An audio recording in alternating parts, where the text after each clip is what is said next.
everyone would please rise for the Pledge of Allegiance.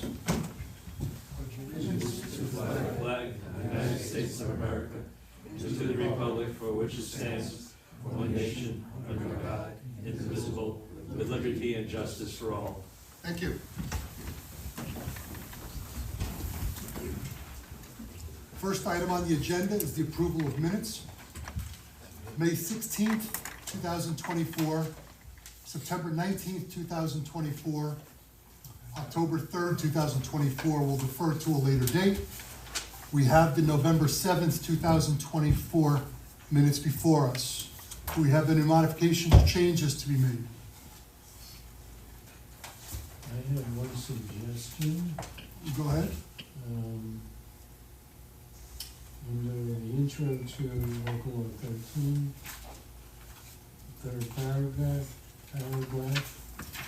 clarify it says rental permit must be renewed a minimum 30 days prior to. That seems like we should add prior to the permit's expiration date.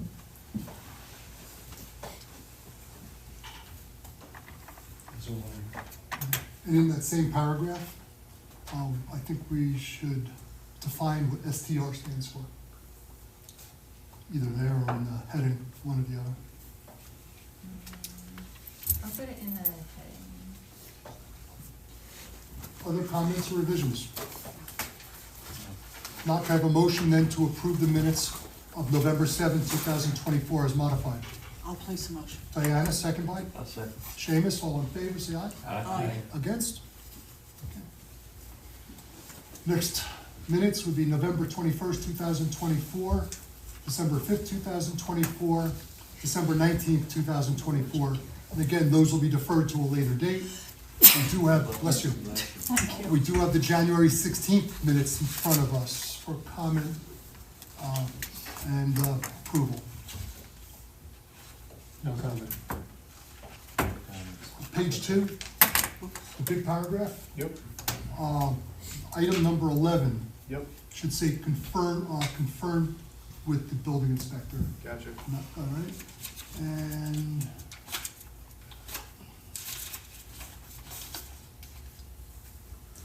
on the last page, I'm not sure, item number 9, I think should say enlargements. Okay. And that's all I have. Any other comments or revisions? Could I have a motion then to approve the minutes of January 16th, 2025 as modified? So moved. Phil, second by? Marty, all in favor, say aye. Aye. Against? Okay. 2 down. Next item on the agenda is the possible extension or abandonment of applications pursuant to town code. First one being Silhouette Farm. We have correspondence here dated January 17th, 2025, addressed to the planning board regarding Silhouette Farm subdivision. Dear Chairman and members of the board, please let this letter serve as a request for a 180-day extension of the conditional approval. Conditional approval was originally received from your board on January 6th, 2022. The status of the project has not changed since the previous extension request. You may recall that the original intent of the subdivision was to create a single building lot off Dunmore Lane so that the owner's daughter could construct a single-family home for her and her fiance, now husband. Due to timing and circumstances, some being financial, the owner's daughter and her husband purchased a starter home in the area where they still live today. It's still the intention of the owner's daughter and her husband to build on this property, but with the current economic climate and the state of interest rates, building is impossible at this time. Given these circumstances, the owners wish to extend and maintain their conditional approval and request another 180-day extension. We appreciate your attention to this. If there's anything else required at this time, please do not hesitate to contact my office, Hometown Engineering, Anthony Ciociano. Sean.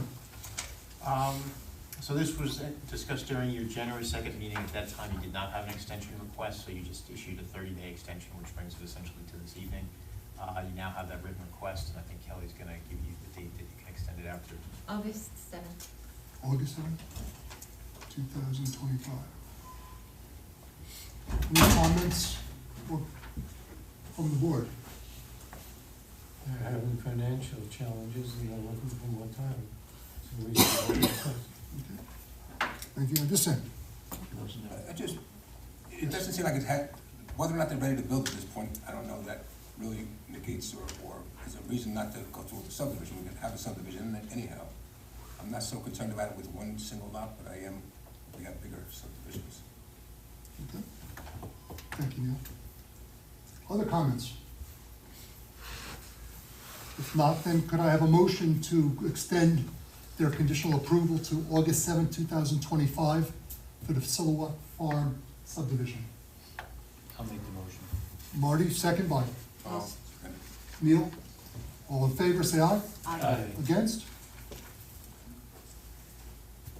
Next item is Larden Enterprises LLC, Northern Bear Pet Food Supply. And we have correspondence as well for this, dated January 22nd, 2025. Addressed to the planning board. Please let this letter serve to waive the 62-day time frame as per town code for the planning board to act on the above referenced project. The planning board public hearing was closed on December 19, 2024. Since that time, a submission has been made to the Zoning Board of Appeals, and we anticipate being on the agenda sometime in February. Should you have any questions or require anything further, please do not hesitate to contact this office. Very truly yours, Petrozak and Fowl, Vincent Petrozak, signed. Sean? I don't have anything bad. Okay. So the planning board can acknowledge this waiver and can mutually extend the time until the applicant requests to be placed on another agenda. Well, I don't know the wording of that, but it sounds good, so do I have a motion? I'll make the motion. Phil, second by Diana. All in favor, say aye. Aye. Against? Okay. So the 62-day time frame has been waived. I'll make the first motion, I'm sorry. Came down there. So What's the that? first motion was Phil. Yeah. Phil and then Diana.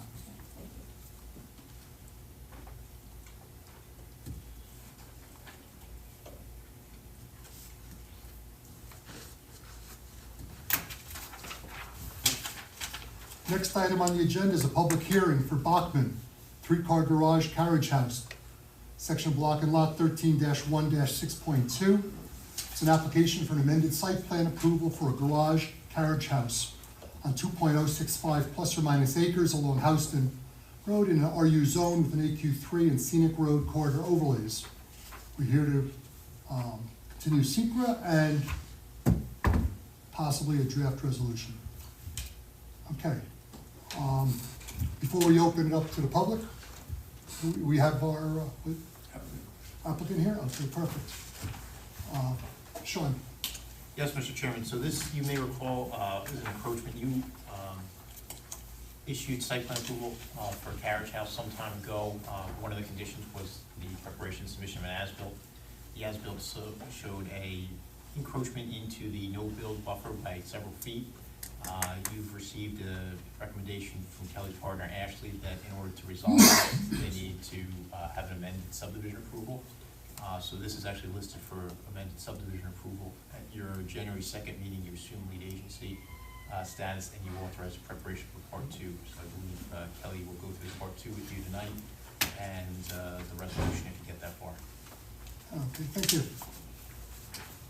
Kelly? Yes, so before you open the public hearing, it is a subdivision application, so you need to complete seeker. I prepared a draft part 2 for your consideration. My normal practice is to put a little red, sorry, it's not red on yours, a little arrow on the right side of the page if there's a small impact rather than no impact. And for this application, I put a little arrow next to will the proposed action result in a change in the use or the intensity of the use of the land. And that was really because then part of the no-build buffer was now going to be used. Okay, but the overall intensity of the lot hasn't changed, Correct, just how it's distributed. right. Okay. And then, no questions in part 1 were answered, moderate to large impact, no comment. So I don't know if the board had any questions. Any comments or questions from the board? Or 2? Nope. Then a motion to accept the part 2 as drafted. I'll make that motion. Neil, second by? I'll second that. Seamus, all in favor, say aye. Aye. Aye. Against? And a motion to issue a negative declaration. Could I have said motion? So moved. Down there, Seamus. Seamus? Neil, second. All in favor, say aye. Aye. Against?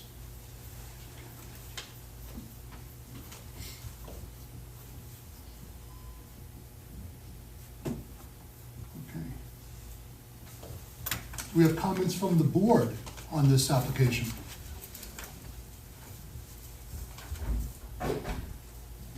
Did they go before the zoning board?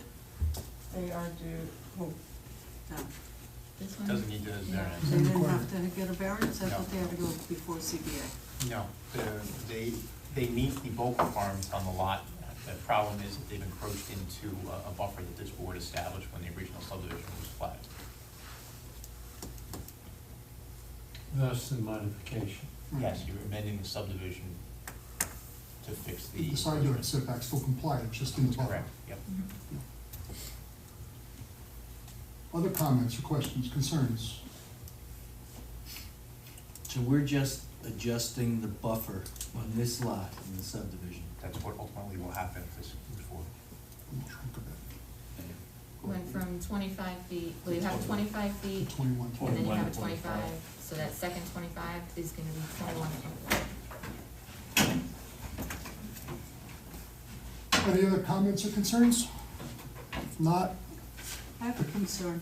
If we allow him to get away with it, what about the other houses going down the line that may decide to put up a barn or a garage or whatever and infringe? So we're just gonna allow everybody, and the laws that we pass mean nothing. it's a harsh way to phrase it. It's fact. What happens with the other 5, 6, 7 houses that go down the line if Mr. X, Y, or Z decides they wanna put up a shed in that 25-foot buffer? Well, they would have to come back before you, and you would have to consider to see if that application is unique from this one. Otherwise, your decision has the ability to be precedential.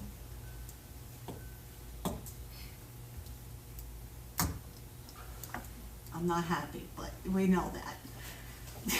We've known that from the beginning. I certainly think that if we approve it, that it should be. Well, we don't have a choice. What are we gonna do, take his barn down? So we have to It could approve be it, but done. I'm saying it's not fair that he should be allowed without getting in trouble. I'm aware of that, and Well, and the yes, we trouble, could. the trouble, if you want to refer to it as trouble, was coming back here at the expense and And going he through the didn't make meetings. half of the meetings that he was supposed to. And we kept deferring.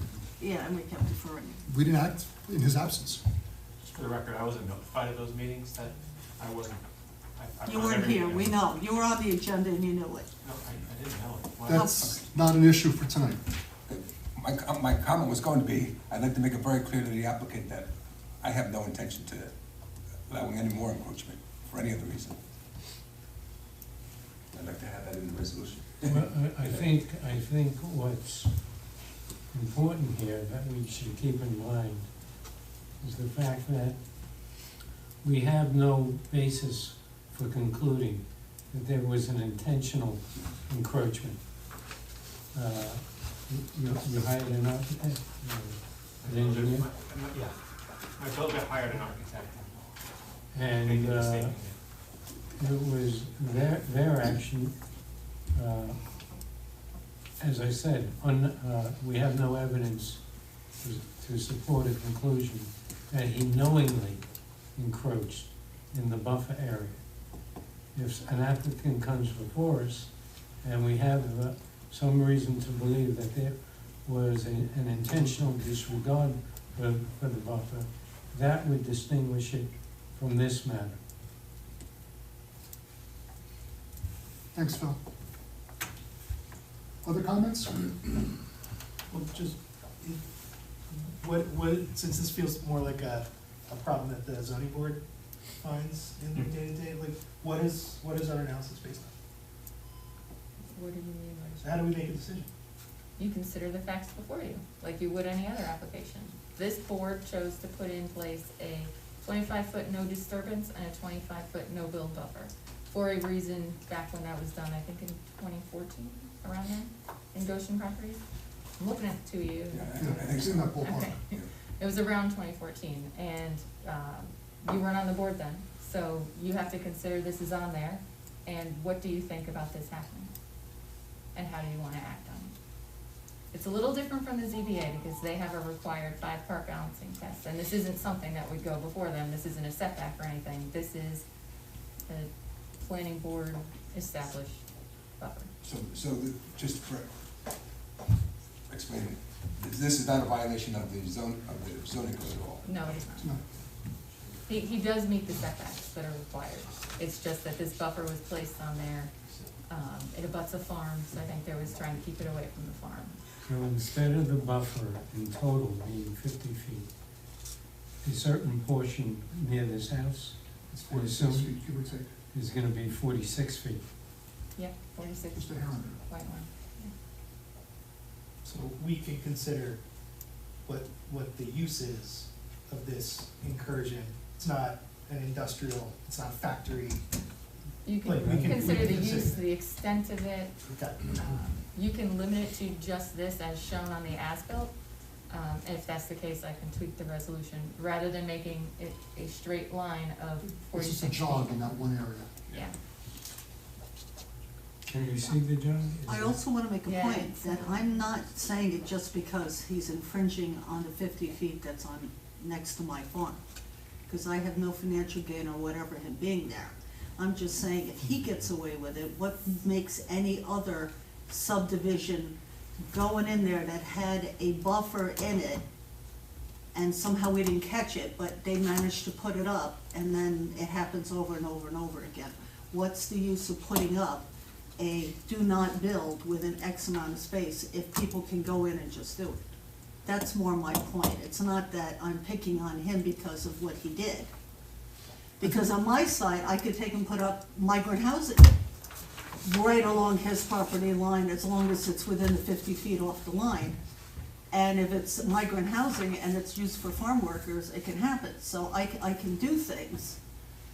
I think It's more the point that I'm worried about all the other subdivisions that we've approved of, if they come in and put a shed or whatever right on the border when we specifically stated no for one reason or another. We will have to deal with them, but as Phil indicated, there was no malice or intent to infringe. That he believes. Okay, There was no He's now, There's no proof. what's the lawyer think? There's no Let me proof that just they did. ask the question, when did you become aware of the encroachment? We were asked to do a survey after the fact, and when it came back, we saw that, Were you 3.5 aware of any encroachment before that? no. so, This is the last thing I wanted to put an exclamation point on my project, I can assure you. okay. One suggestion I would have in the future, instead of doing as-built, let's have it surveyed prior to construction. So then it's marked on the ground and there should be no problem at all. You know, there was a Absolutely. requirement for that in the resolution. Prior? Yeah. I thought it was an as-built. No, this board required that Okay. it be identified in the field prior to the start of construction. I don't know what happened. He says the architect did it. I don't know if there was a mistake or something. Or staked out and not confirmed. That's what I would think. Stakes were there, just not in the right place. Other comments from the board? No. If not, can I have a motion to open the public hearing? I'll make the motion. Marty, second by? Yeah. Neil? All in favor, say aye. Aye. Against? Do we have anyone from the public wishing to speak on this application? Okay, what I would ask you to do is just state your name and your address for the record, and then make your statement, please.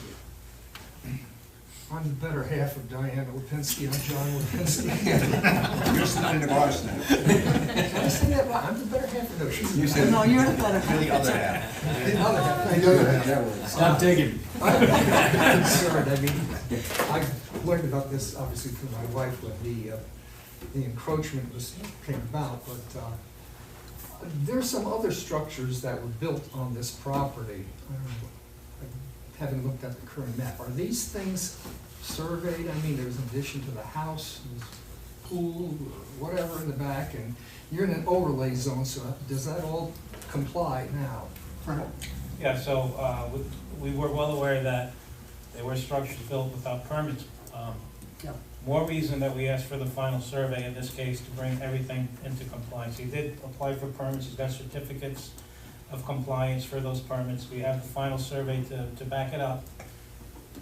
It's just this piece here of the encroachment that we're talking about. Okay, so that's all on the maps? Yes, yes, it is. And how many structures were there? You're more than welcome to come to the building department and you can look at the survey. I don't know if it's that. I haven't looked at it, but I know there was the addition to the house. Yes. Yeah. And was that on the original map for the subdivision, or this was put in?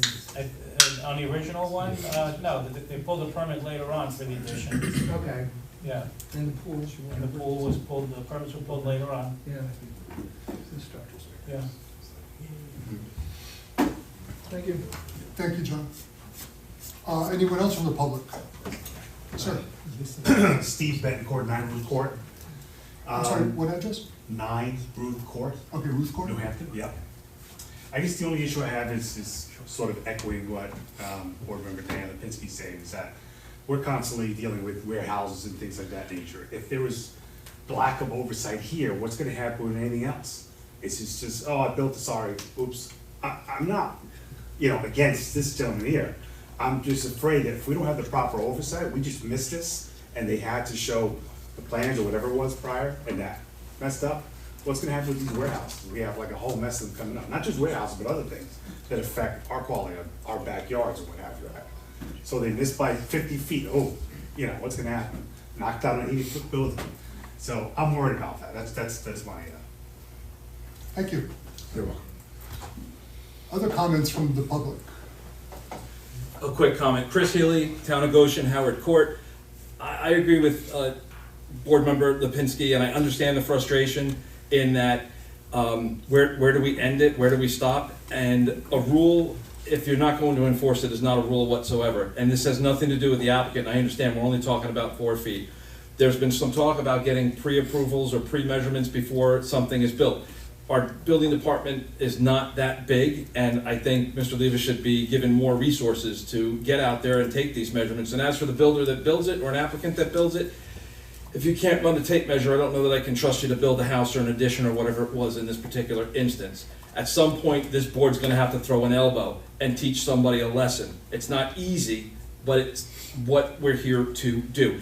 Nobody speeds to the town of Montgomery. We know why, because you get ticketed if you go do 31 miles an hour. They throw an elbow all the time. The town of Goshen, at some point, is going to have to stand firm. We have a lot of building going on, a lot of applicants, and it's going very quickly. Slow it down, and I'd like to see the building department get the resources it needs to make sure this thing doesn't happen again. Thank you. That would sound like a petition to the town board. You'll see that next week. Thank you. Thank you. I think that Jeremy kind of said it already. One of the reasons why we're not so scared of this one is one, the amount of the encroachment, and number two is what the encroachment's all about. If it was a commercial use, that we would be much more concerned, I think. At least I wouldn't. I think Jeremy said he would. But it does bring up the issue, what is the mechanism by which we can better assure, this never 100% guarantee, but better assure that we don't have an encroachment issue again. I guess, Frank, can you speak to that? A discussion could be, and I don't know if this would be a town board action, Kelly, you could help me out here, but make it a requirement to get the foundation survey prior to building the structure. That would maybe alleviate this issue of the building being in the wrong spot. We'll catch it early on. The gentleman has the thing built already, right? It's a tough spot. But if it's just a foundation, maybe it could be worked around. Catch it before the building goes up. Is How would that work? that done, Frank, for a structure, a residential structure? No. You don't have to No. survey the foundation? I've seen where banks required, on the lender might ask for that. Okay. But not on a Not on town municipal level. level. Yeah. On a practical administrative mechanism, how would that work with your office? So we issue the permit, we do inspections. When we do the foundation before pour inspection, the forms are up, we could mandate that we get a surveyor or an engineer to submit an as-built of that. Maybe prior before they pour the concrete. So I guess what I'm asking, how would you know that you didn't get what they were supposed to give you? if it's a requirement that they're supposed to get it to me, then I won't do any other inspections. It'll be a stop work order until we get that document. Are you asking, how do you know that that survey is Compare correct? it against the. No, I'm asking, how do you know that, That it's accurate? no, Oh, so, the foundation's put in, yeah. the applicant is supposed to come back to you. How is it that you know that the applicant has not come back to you in the time, before he starts building additional? So at some point, we will know, and then there's gonna be a stop work order issued. I mean, there's a series of inspections, right? Foundation, framing. We drive by, if we go, if we see the structure up, and I look at in our system that we only did a footing inspection, that's a stop work order. Then there's different ways to go around it. Their design professional will have to submit certification letters. That happens, Phil. That does happen. That does happen, and was that in, process when this, encroachment occurred? No, the contractor was calling for inspections. Things were orderly until the very end, for many reasons, like Mr. Lipinski said, there was things with built. The lot got to be a little busy, right? There's structures, and I asked for a final survey of the whole thing, just to give it a good look of where we are. I think This is not the only case out of those two developments that were built side by side. His and the one that's at the bottom, by 17A, I can't think of the road right now, across from your development, Jeremy. Yeah. There was a guy in there also was coming in, got caught putting up a second It was the same pole shed. barn, and all of a sudden we found out there was one before that went up. So I'm saying there's gotta be a way that we take and police this better. Well, Either put it in earlier or, We're talking code enforcement now. We have tools, especially today with the digital imagery. I mean, you see a pool, I go on the computer, no permit. I mean, there's tools we use, so. I think the other concern in the past with this is that this is the exception, having to ask for an as-built prior to any build, just for the foundation. Ultimately, if Frank wanted to, or whatever, he could have that as a requirement every time. That just becomes a policy, and it becomes one more inspection, you can't get beyond. So that would be, I think, the state gives us the schedule of inspections. If we're gonna be more stringent, I think there's gotta be some local action on it. Yeah, you actually can't be more stringent than the state code without making an application to the state. They have to approve that, so I think that's why it was. Department of State? That's correct, yeah, Department of State. I think it would have to be a local law from the town board if that's the way. If this board is interested in that, you can hear from Kelly on it, but I think you could actually ask Kelly to draft a letter to the town board to consider that perhaps as part of the zoning modifications they're looking at right now. So Sean, if we were to ask, what is it that we would be asking the town board to do? You could include something in your zoning code and or subdivision code that says, part of one of the conditions this board is required to assign is the preparation of a foundation survey prior to issuance of a foundation permit. Just to Okay. argue the other side of this, because of this, we're going to require every single home or building that's built to get an additional survey of just the footings or the foundation. That's what's Sounds like being the board's talked discussing that this evening. And then they would have to do an as-built at the end, I assume, also. Correct. So the question may be whether we think it has to be done also for sheds or for decks being added to the house. I'm not sure what you're asking. But I think that's really something that, if the board is interested, you should talk to the town board about it. Because I just wanna make sure that we're focused on this gentleman's drawing. Mm-hmm. Other comments from the public? From the board? I would just say that, I think that what we heard today from the public was compelling, and the counsel that we've gotten is that, the decision we're making tonight doesn't mean that we have to make the same decision for a different intrusion in the future. I know we're not supposed to be having a conversation, but I want you to know that at least I think most of us are mindful of that, and this is sort of different than the large scale things that we're really concerned Thanks, Chairman. Other comments? If not, can I have a motion to close the public hearing? I'll place a motion. Diana, second by. Marty? All in favor, say aye. Aye. Against? Kelly? Okay, so I prepared for you an amended resolution of conditional final approval for major subdivision. I will tweak the application summary where I talk about the no-build buffer and say that it is only in this location and doesn't run the length. Right, and then I'll reference the map that is part of the identification plans. And so the items that are in the procedural history will now be no longer bold and italicized. And there were 2 specific conditions, that all the conditions of the prior resolutions remain in effect, and that prior to the signing of the plat, the applicant shall submit the plat to the town engineer for a final engineering review of the plat. The plat shall not be signed until the receipt of the letter from the town engineer indicating that the plat submitted for signature is in proper order. I see you marking around over there. And in compliance with this resolution. That being said, they do have to prepare a plat that's gonna be acceptable by Orange County to be filed so that it's changed with Orange County. And that's what that's for. Yeah, I'm sorry to interrupt you, Mr. Chairman. I think that's important for the applicant to understand this evening, that they're not done. Tonight doesn't conclude this. They still need to have a subdivision plat prepared, reviewed, and then filed with the county. You understand that? I heard what he said. I don't know what to do, but I could ask, I guess, someone here can guide me as to what the Absolutely. procedures are. Okay. And at the end of that, then he'll be done. Right.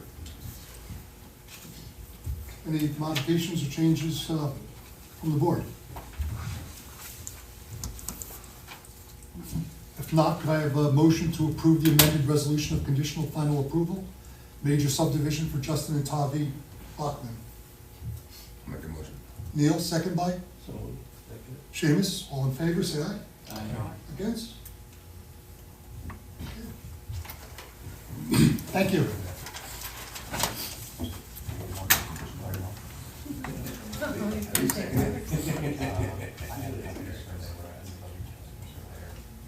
I don't know, Eric's even got me going.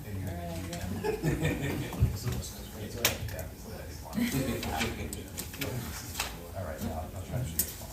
did I do? What did I do?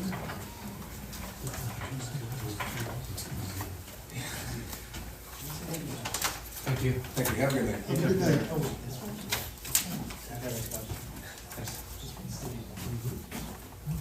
Next item on the agenda is Gerda subdivision 19-1-117.1 and 117.21. We have an application for a subdivision along Maple Avenue, County Route 37, and Gerda Lane, which is a private road in the RU zone, AQ3 scenic road corridor overlays. And we're here to discuss and continue SECR. Yeah, Mr. Chairman, so this was last before you at your December 19th meeting. At that time, you set the public hearing subject to the applicant, for this evening, subject to the applicant providing you some information. They needed to confirm that the Gerda Road meets the town code definition for a private road, and they needed to demonstrate that the common driveway that currently exists was previously approved. They made a submission on the 22nd, and then they made another submission on the 4th. The submission on the 4th isn't being considered this evening, it just came in the day before yesterday. I'm not sure of whether the public hearing was noticed for this evening or not. No. Okay. So there was no notice because they didn't meet the deadline for the submission. So there is no public hearing then? No, this evening? no. What will happen is I think you're gonna hear from the applicant, and then what he's gonna be looking for is you to reschedule that public hearing, and it will be noticed, And completion of secret. and completion of secret. Okay. Brad, introduce yourself, please. Good evening, I'm Brad Cleverly from MJS Engineering. And, of course, we wanted to get the information in to, regarding the road before we scheduled the public hearing and get confirmation upon review by Kelly that this was considered a private road. And so, I'd like to reschedule the public hearing after that.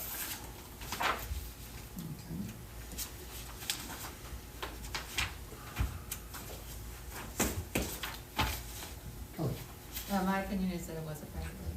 And they do have a 280A variance from the ZBA as well. So we're good? Perfect. Comments from the board? None here. Kelly, we have part two, is that? You do.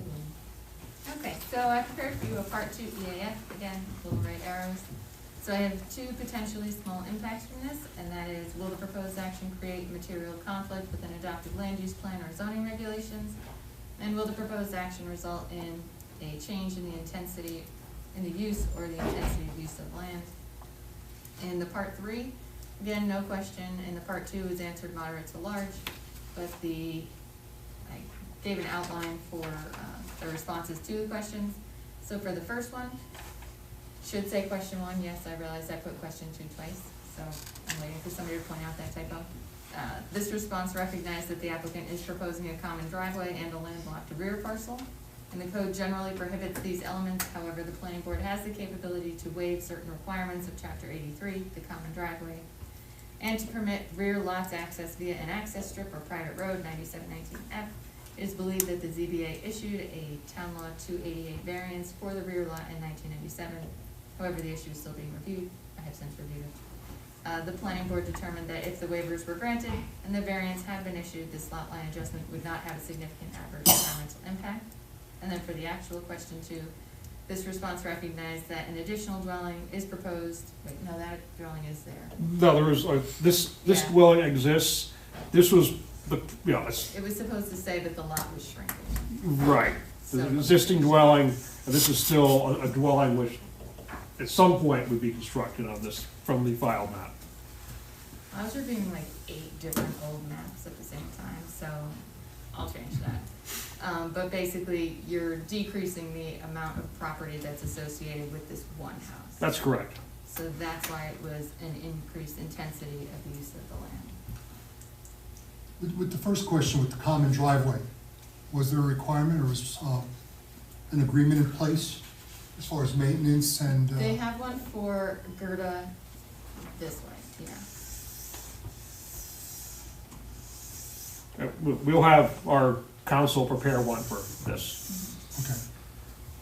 And that's the one he just pointed out was the one I was referring to because the other one already had a maintenance agreement. And you'll review that, Kelly? Yes.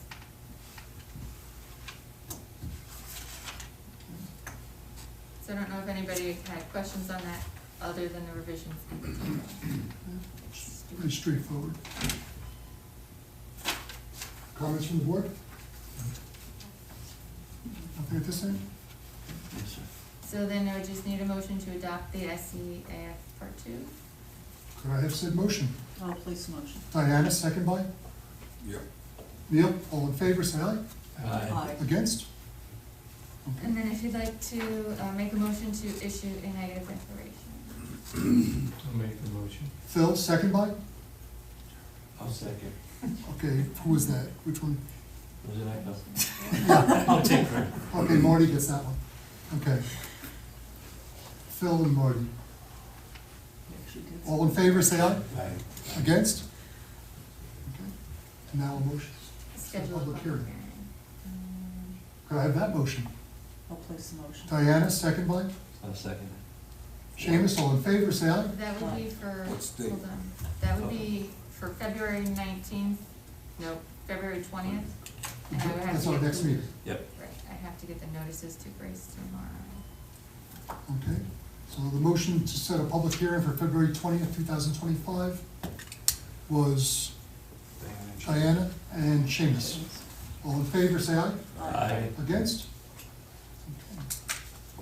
Could we get the resolution of approval prepared too? There you go. If you'd like, you can authorize the drafting of a resolution. Okay, I need that motion. Who wants to make a motion? I'll place that motion. Diana, second by? I'll second. Seamus, again, all in favor, say aye. Aye. Against? Okay. Anything else? That's it. That's as much as you're I'll stop getting. now. Yeah. Thank you very much. Take a win. Yeah. Brad, I'll send that to you tomorrow afternoon, Great. or maybe late afternoon. Okay, thank you. Yeah. Yeah, my computer's working. Maybe we're fine. It's uploading now.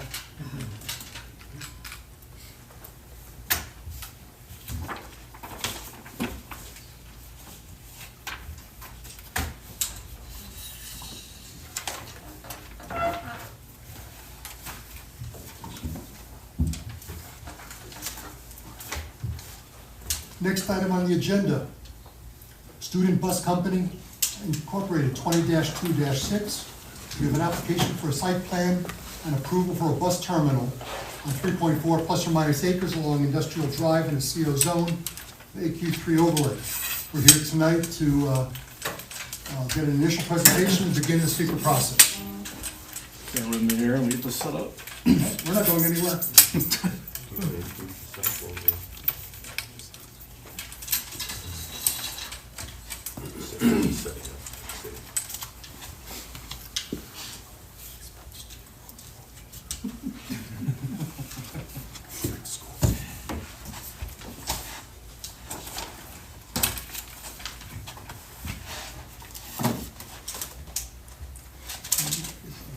Good evening. My name is Anthony Torpiano. I'm with Hometown Engineering, representing the applicant. With me today, I also have the applicant, Matt and Gary Poole, and also our project attorney, John Fellow, is here. I'm going to start off. This is the first time we've been before you guys with this project. I'm just going to give like a introduction on where this project is located in the town, and then I have the site plan on the other side. I'll go through that. Perfect. And I've asked Matt if he's willing to give you guys a little discussion on what student bus is and their desire to locate here and what the purpose is. Okay. And then obviously if John or Gary wants to say anything they can too. The property that they're interested in, they do not own the property. They're just the applicant at this moment. It's located in an industrial park off of Industrial Drive. This park is located on the southern end of the town. The village of Florida is just south of here. And then if you head north, Quarry Road is about a mile north. This long run right here is Industrial Drive. It has singular access off of New York State Route 17A. And every parcel in here is a commercial property. The zoning district in this area is a CO zone. It's a commercial mixed or office mixed use zone. The parcel for the application that you have is lot 10 in this development. As you can see on the map here, it has an existing building. This building is approximately 9,700 square feet. It has gravel areas surrounding it. You can see this is in this photo. It was kind of overgrown at this time. Anthony, is that a rectangular building or an L-shaped building? It's L-shaped. It is L-shaped, okay. Yeah. That existing building, my understanding is the last time it was used by like an electronics repair and service company. This building has kind of a large garage on the left side of it, some office space on the right and the front, and there's some storage space in the back. The property has two access locations off of Industrial Drive. So there is curbing along this road, and there's two drop curbs right here. You can kind of see it on the map here. And there is an existing well located on this side of the building, and the septic system is on the opposite side of the building, on the western side. The entire property is 3.4 acres. All right. So I'm going to flip this over now, and I'll go through the site plan that we have submitted.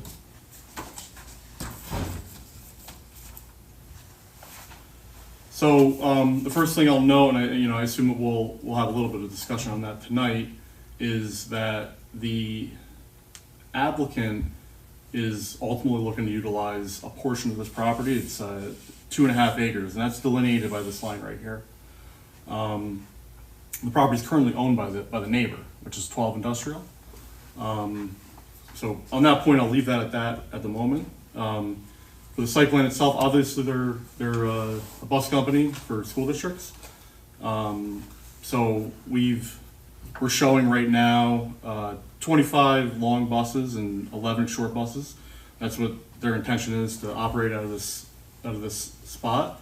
And working with the applicant, we had a couple of visits on site. We kind of worked out just functionally where we think we could fit these buses on the property to make it work as best as it can. I think Matt will probably touch on this, but the general idea is here, as you can imagine, the staff's going to show up, the bus driver's going to show up in the morning, and they kind of queue in and out of this place, in an orderly fashion. We're starting with bus one. That's kind of how the dynamics of it work. And with the two entrances, we're looking to have it work in a one-way loop around the property. So you'd have an entry only on the eastern side and then an exit only on the western side. We have shown parking spaces in here. This area is gravel at the moment. For the time being, I think that's the intention, to keep it that way. And we've proposed some expansion of that gravel where we think we can do it and it makes sense and it's needed. We have an expanded area here in the back that the applicant would like to construct. The purpose of it being in that location is, if you look at the topography here, it's kind of steep on this side of the property. It's closer to grade here, so this is a much more buildable, it's kind of like a feasible spot, so that's how we kind of came up with that spot right there. And then along the eastern edge of the property, we're gonna look to push the gravel out a little bit, because we need to kind of make some extra room here, because we have a little bit of a pinch point here with this well. So as I just showed you, that's the existing well right there. And then I'll point out the septic system. The leaching field is off of the gravel in this area right here, and the septic tank is located right here. Let's see if I'm missing anything else here. So that's the basic introduction on the site plan itself. Matt, you want to have a little conversation about the company? Thanks. Evening, everybody. I'm Matt Kuehl. I'm the Vice President of Student Bus Company. We're a family-owned and operated bus company, which is rare these days.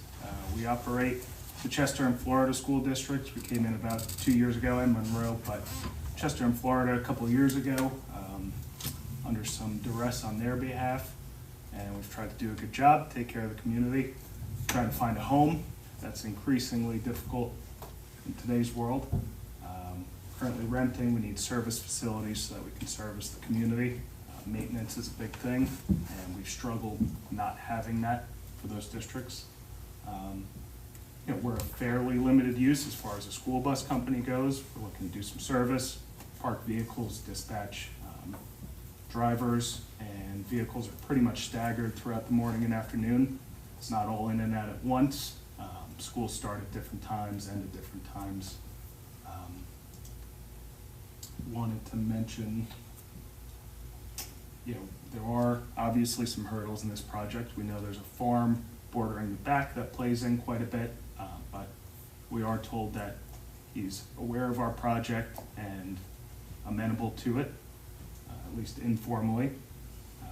We're looking to be on by June. I know timelines aren't anyone's favorite thing, but that's sort of where we're looking to be to service the districts that we're working with here and make a decision. So we appreciate you guys, and we're going to try and do a good job, be a good neighbor, and comply with anything you guys have for us. Thank you. Can I just ask you a question? Yeah, before you get to, go ahead, Neil. Okay, no, I'm just trying to figure out, drivers showing up in the morning, where they're gonna park and where your buses are gonna be. Okay, I think we all got that, because, Yeah. you don't seem to have excess amount of parking. We have some expert lot jockeys on the team, and we usually do one vehicle in, one out. So we're down in Spring Valley, New York. We've been in northern New Jersey, kind of operating under similar circumstances. This is before my time, but quite a while ago. So it's a pretty normal thing in our industry. Driver comes in, lot jockey takes his car, pulls the bus out, car goes into spot, he does his pre-trip inspection and gets out of there. And what is it that you mean by staggering the ingress and egress from the site? Everybody's call time is, that's what I mean by staggered, so between 7 and 8:30 a.m., you're gonna see those 30 vehicle or drivers come in. It's not all at once, so I don't know what that factors out to, but probably on average, it's every 5 minutes, someone's coming in and taking their bus and leaving. And you're looking for 40 bus Yeah, that's some spare parking vehicles. stations? Yeah. Those are spare. Yeah, we're operating, don't pin me to it, but roughly 28 routes for those two districts. John, Sure, you want to say 36, something? I think, 36 buses. I just want to clarify one thing, because I think it's going to come up with the board on the lease lot issue. The applicant does eventually intend to purchase this area, but the purchase can't happen for various reasons at this time. That's why we've designated a lease lot where we would seek the site plan approval, to have the site plan approval, and then hopefully in the not too distant future come in with the subdivision to own this lot. But in the meantime, this would be taxed and assessed as one parcel, and it would be up to the owner and the lessee to, make sure everything, is paid, and this is used as part of that. But we want to really just focus, we want to focus the board on what we're doing on this portion of the lot, in this lease lot, and so all the setbacks are measured from the lease line, not from the property line. Okay, just for clarification, so the lease line, is that, That- right now, it's just a right. lease line, it's not a subdivision line? Right, exactly. Okay, so they're gonna own, they're leasing. This is still a going to be portion, one tax that line, yeah. rectangular piece is Yes. gonna be still owned by the adjacent property owner. Right, well, both lots are owned by the Right, adjacent but property, meaning, yes. they're responsible for that Yes, portion of exactly. it, but the taxes on that strip is paid by who? It would be worked out between, if this would be taxed as a lot. Okay, so Yeah, some, yeah, that, so that, that'd be- okay, that's one thing. Couple questions I had just on the project itself, not necessarily for you, John. Okay. The well location, you said you had to kind Yeah, of that's shift definitely everything. not for me. For that. But this is for Anthony. Have you been to the county yet for this? I initiated communication with Steve Gagnon. Has he given you blessings on that location yet, or not yet? Not yet. He basically, our initial communications were general. It wasn't specific to this project. I kind of just explained, existing site, new lessee, or eventual owner. And he gave me some guidance on the first steps, and I'm like, without the snowstorm, I probably would have had a map over there today. So we're gonna be sending over a map, hopefully tomorrow, that's gonna have control radii on there and stuff like that to get initial feedback from Yeah, them. because you definitely want to get that concurrence before you get too far ahead Yep. on the map, just in case the well location has to be changed. Yeah, and we understand. The fuel storage in the back, how large is a diesel fuel tank? Is that, and is it above or below grade? Generally, try and be under what DEC, what triggers a lot of things for them, which I think is 1100. 1,000, yeah, so 800's fine. And is that where the fill station would be as well for the vehicles? Or is the fill station back closer to where the maintenance garage is? I think on a lot of those, I think they call them skid tanks, there's a, nozzle attached to it, we can put a pad under it if that's So what they you're pull right up referring to where, Sure, and then the tank, of course, is yeah, got double containment and yep. the usual. Okay. And the septic system, well, I saw where the septic tank is. The leach fields are on the other side of the string of buses? So this dash line is the edge of gravel as it is today, and the leaching field is just beyond that in a undisturbed area, let's say, So it's in such a way where there's no way the buses could ride over it? Not without So I- going off the gravel, yeah. Right, Like, yeah. but if they go off the gravel, they're riding on top of your leach field, so it probably wants Yeah, if they leave- some substantial barrier Yeah, yeah. to Sure, yeah, isolate, yeah. separate the two. Yep, we definitely consider that, and that would make sense, if I was the one operating here, I might wanna put something there. Especially during the winter time, when you're plowing and the edges become blurred. Exactly. The way it's shown now, 2 buses are gonna be parked on top of the septic tank. Is that how it's gonna Yeah, so actually occur? we're prepared to bring out a structural engineer We're gonna try to maybe expose that tank and see what kind of condition it is in. Try to assess whether or not we think that it can handle that type of loading. If it can't, then, If I may, yeah, go ahead, Gary. I spoke to the owner today, Gary Kuehl, I'm the construction consultant for Student Bus. I spoke to the owner today, who is an excavator, and he had been into the tank, and he said that it does have an 8-inch concrete traffic lid, which if necessary, Anthony could have verified that is a traffic bearing lid. Sean, would the 8-inch lid, would that be an H20 or? Depends how it was made. Okay. Yeah, so I mean, obviously, we're hopeful that when we go and inspect it, you know, we'll bring in another engineer that we've worked with. We're hopeful that we can verify that it's adequate. If for some reason we can't, then, you know, we'll have to, go with a plan B, but yeah, we're aware of that, and it's something we're gonna be looking into. Because again, you're not just riding over it, you're parking over it. There's a difference Yeah. as far as the load. Sean? Sure. So this is listed this evening for initial presentation in seeker.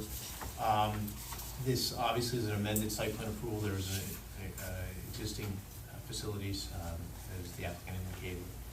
It's going to be a conversion from the warehouse to a bus dispatch and maintenance garage. In 2011, this board considered similar use, Quality Bus. At that time, Quality Bus was determined to be a service business. I think this would also be that use category. And under your code, service businesses in this zone require site plan approval. I believe something the applicant submitted might have indicated special permit approval was required, but it's not if this is a service business. Mr. Capella spoke about the lease line. I think we may have a real simple solution to that, and that would not be a subdivision, it would be a lot line adjustment, which could be incorporated into this application. Is there any reason why the applicant wouldn't consider a lot line?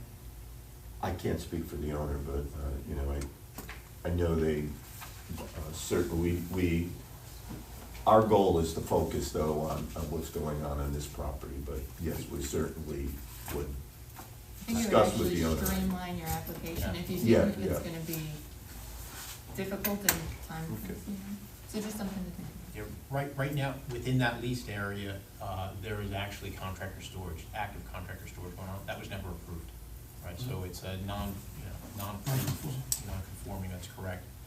I don't think that you can carve out an approval for the bus while kind of turning a blind eye to what's going on the exact same parcel. So for this applicant's application, I think it would be much better if they incorporated a lot line adjustment. Just to isolate it too. To isolate it, and that pushes that, you know, that the adjacent owner will eventually have to come in and, you know, Frank may have to take some enforcement action or something like that. But that wouldn't hold up this application That's from correct, proceeding. yeah, that's correct.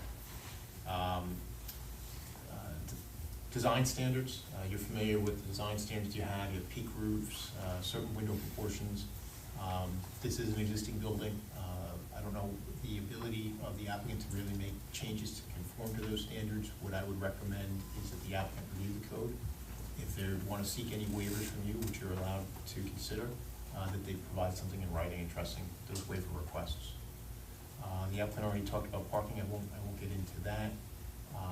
I will say, in terms of the small little lot at the back, the boundary line that you see at the top of the page, that's the RU zoning district. And typically, you would need a 100-foot buffer unless the existing use in the RU is not residential. It's agricultural. I don't think there's any residential going on right there. So they would not be required for that 100-foot buffer as you're normally used to. I did speak to the highway superintendent today about the two curves. He confirmed that a permit is not required because there are two existing curb cuts. However, he had asked that the applicant, he had asked you to ask the applicant to consider paving those. What about site distance? We did not look at the site distance, but if this board wants, you can have the applicant confirm that they're adequate. Especially with buses. Yeah. Similarly, I know the applicant talked a little bit about trip generation. They've indicated they will not have a substantial number of traffic, but all the traffic is going to go out to the intersection with 17A. They really should provide you with some sort of traffic information that we can send over to John Cannon and confirm that it's not going to have an impact at that intersection. We know with the proposed schedule that the districts are working with, or will be working with as far as how many go out to the right, how many go to the left going out, and obviously the reverse coming back? And it should be left-hand turns to Florida, or, I'm sorry, right-hand turns out of that street going to Florida, and then a left on 94 going up there. And we do traffic that street as it is. First Class Mines, I think, is the daycare at the corner. So we service that for both districts as it is, and send buses in and out of there. And Now, there was something in, I think I read in your stuff, Anthony, possibly, that also dealing with Monroe, or Monroe Woodbury, as being another one of the clients of yours? we do service them. How would you At be this going? point, we certainly wouldn't have the space to service them out of here. We have other facilities that we Okay. use them for So them. we probably want to make an adjustment on that narrative. Understood. Sean, I'm not clear, insofar as the lot line adjustment change would be. What's your thinking on that? So you have two lots. On that plan, you don't see the adjacent lot on the left-hand side. Maybe John can kind of. This would become part of this lot. Oh, okay. That was good, John. Everything was in engineering. What, and you didn't like the drainage plan by Where do we have wetlands on the property? That was noted in Yeah. the EAF, that there's wetlands. Where are they, or are they marked there and I just didn't see them? There's not, as far as I could tell, there's no wetlands on that property.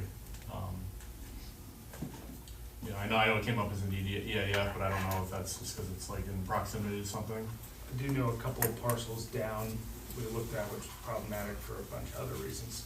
Mainly because it was entirely wetland, the open field down there. So I don't know what the range is, but. It does say 62.6 Aerial acres. photograph. and this is only 3. I think it's probably on the farm. Oh, Yeah. That had a mess of that we Okay. yeah.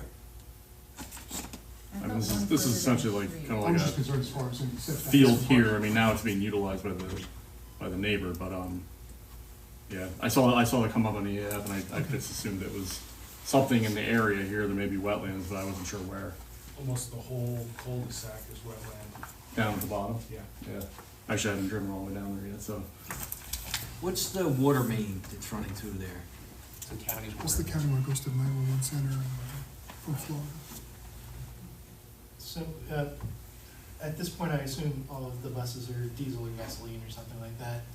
You're gonna have to convert to electric or no? That's a hot topic in our industry. It's not seeming like it's gonna be going that way.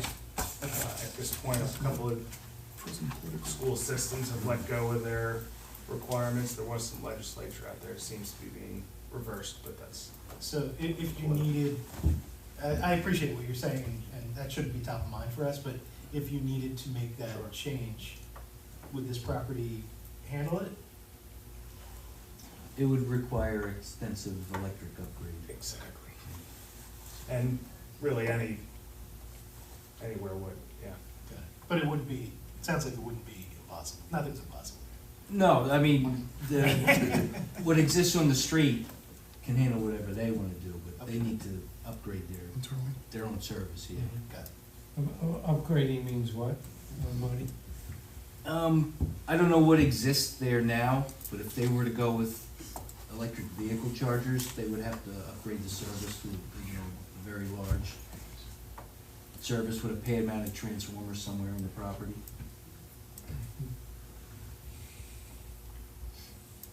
Sean, did you have other comments? The last thing I have is that you received an ag data statement from the applicant. There's a couple forms, as you know, Neil mentioned the one at the rear. The building department has to send out the notice of application to those identified farms. Within 500 feet? Or I don't what is the- recall what is the- what it is on that. Okay. We usually work with Grace on that anyway. Okay. The part one, Yes, are we going over that? we certainly can. I back up just a second before Sure. we go into, I just wanted to clarify, when you said waivers on the parking, that would be something we would then go through the planning board, through the procedures for waiver, and it wouldn't require a ZB. There's one item, well, there's design standards, I know you're familiar with. Right. There is provision in the code that authorizes this board to grant waivers if it is an economic hardship. Right, so you're gonna have to identify those waivers that you want and demonstrate to the board that you meet that standard. There was a question about the parking in front, so there's two instances in the code, and they're very similar provisions. One's a design standard, which the board can waive. The other is in the parking lot design requirements. In the parking lot design requirements, it says that buildings are supposed to be in front of the parking lots. You have a parking lot in front of the building. I don't know if that was on the original approval, and you have the right to that, and if it wasn't, then you may need a variance for that. The other thing along with that, Sean, would be the requirement for a sidewalk. That's a design standard.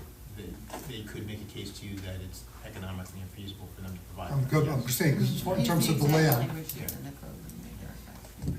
Yep, That's one you hear quite often. sure. No sidewalk to nowhere. Yeah. Neil? I got a couple questions.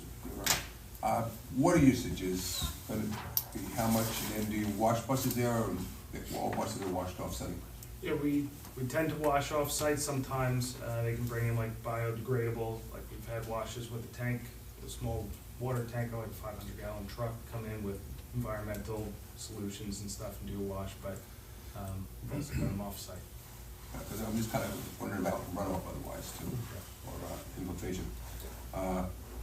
Parking, I think this is really tough in here, but I think maybe you should anticipate, you're probably not going to stagnate where you are now. I think you're probably going to expand in the future. You may want to look at the back there, whether or not you can make a 2-tier parking area there and just go up, and so that the excavation would not be as extensive. I just think ultimately you're gonna get there. The other bus garage that we've done in town, started out, they're gonna do that, changing out, and now they have a separate area for the cars, pretty much. I think you're gonna get that way sooner or later too. People are lazy, not your employees, but other people are. But ultimately, I think you're gonna end up needing some cars at least to be able to park there, and then the buses go out and continue parking. But I think you're gonna have that kind of an issue. I think Lee hit it, but the protection of the septic. Obviously, you're also gonna need protection of that well if you're not gonna move it. And the last thing, the other screw up we have with the existing bus garage that we have is that the intersection at Route 17M is one of our most hazardous intersections. We have the worst accidents there in the town, and I'm concerned about your buses coming out here that much out to 17A. And now, I don't want to see us creating the second most hazardous intersection. So if you can kind of look at that intersection and see if you can make the right-hand turn from the right-hand lane coming out, and just make sure that works for you better. Which intersection is that at 17M? At 17M is the Canyon Drive. Yeah. But the one at 17A is, can you make the right-hand turn going into there? Because right now, we're looking at that same one on 17M, and now for another warehouse, and whether or not that existing radius out there is adequate for that one. So the same thing with the doors maybe.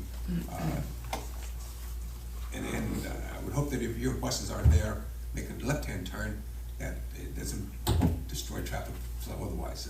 I know at 17M, we're looking at a 3-lane intersection, or 3-lane access there. Okay. And then refueling, you said about 800 gallons. How many gallons of fuel do you use a day on 36 buses? 800 gallons sounds low to me.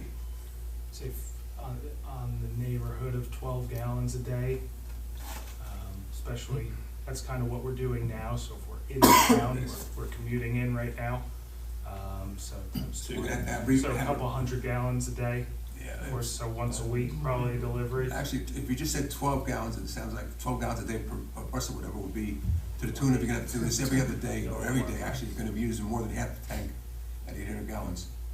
So you're gonna be in there every day with it. It may make more sense to just get the bigger one and bite the bullet. Especially, I don't know if you could use with the fuel for the heating. I don't know if you're gonna, is it gas down there or is it? It's on gas. Okay. Thank you. Other comments from the board? I have a general question with idling. is there restrictions for idling for, I know there is for trucks and tractor trailers, is there for school buses? I believe state of New York has them, yeah. So I'm trying to get a feel for how many buses are gonna be sitting there idling in the morning, you know, warming up, waiting for the. Hopefully none, waste a lot of fuel. In the wintertime, with the diesel fuel, do you have an issue as far as gelling? Gelling. As far as having to put heaters in the, We had an issue this year with batteries once, which I hope not to relive, but we don't have a shop on site, so that's where it goes. But we haven't had gelling issues. so we don't need to have They 3 generally. dozen cables running outside with Exactly. heaters, They sell, block heaters. they sell winter diesel actually, so, you know, in our tanks down in our other facilities, the purveyors automatically switch over to winter grade diesel. Okay, good, thank you.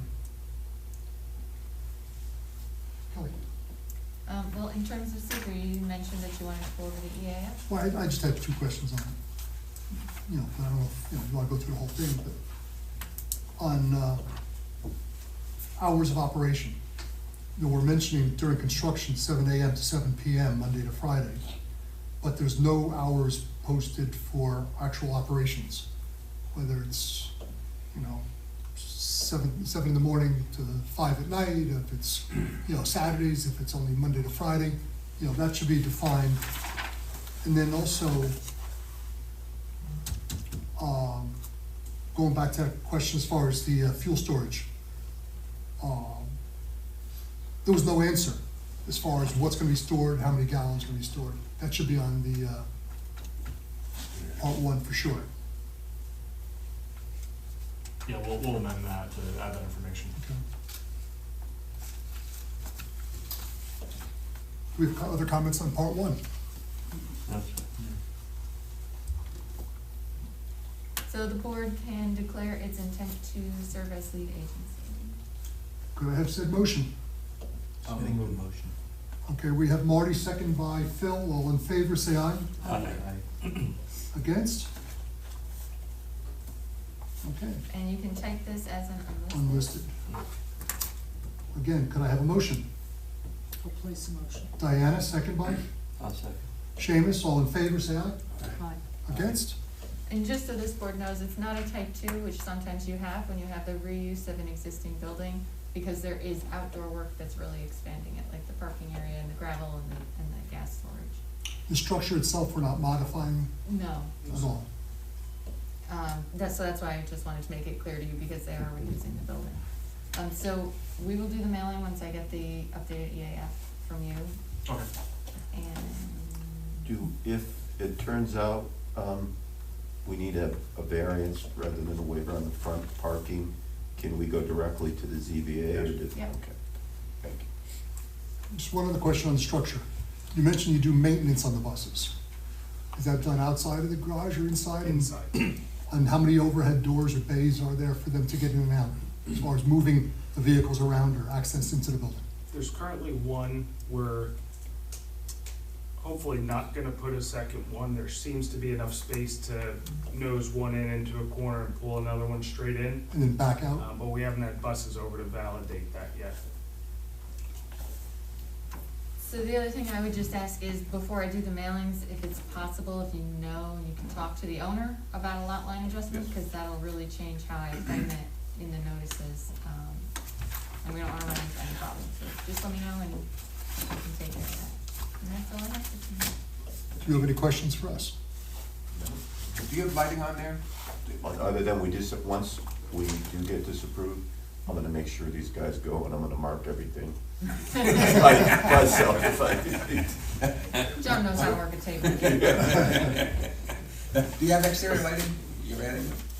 I would assume for these parking lots, because during the winter, you obviously are loading up starting out before dark and.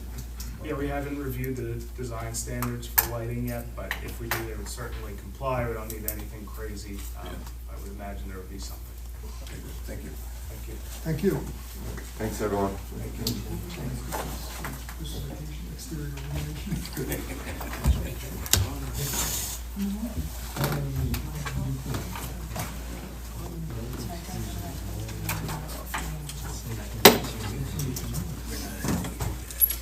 illumination. Okay. So, we scheduled Gerda this evening for public hearing for your next meeting. You also received submission from Uniplank. Remember, you had authorized the resolution to be prepared, but you had, there were a number of comments you had, and you had asked for plans to really make the resolution go a little easier. Are we gonna be considering the resolution? It's already ready. Yeah, Huh? it's ready. Yeah. Did they update their site plan? Yes, they did. They submitted it just the other day. Because there's a lot more containers in there. Grace received an email. So we There's got 12 an now. email. Oh, double. So we got an email from the former owner who sold it to Yeah.